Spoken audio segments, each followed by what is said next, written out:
சாப்பிடும் போது 4 இட்லியா அரை இட்லி மிச்சம் வை, 4 பேருக்கு சேர்ந்து 2 இட்லியா அதை யாராவது ஒருத்தருக்கு தானம் பண்ணு. தானம் பண்ணு. யாவர்க்குமாம் உண்ணும் போது ஒரு கைப்பிடி.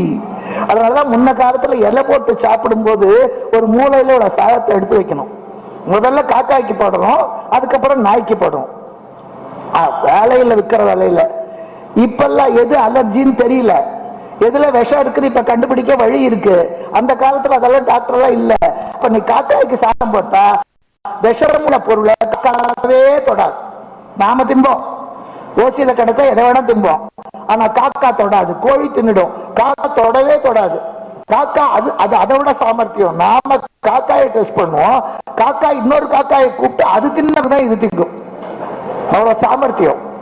அதெல்லாம் பரம்பரை புத்தி மாறல. நீ ஒரு செத்த எலியும் வச்சு ஒரு கொய்யா பழத்தையும் வச்சா கிளி கொய்யா பழத்தான் திங்கும், காக்கா செத்த எலியத்தான் திங்கும்.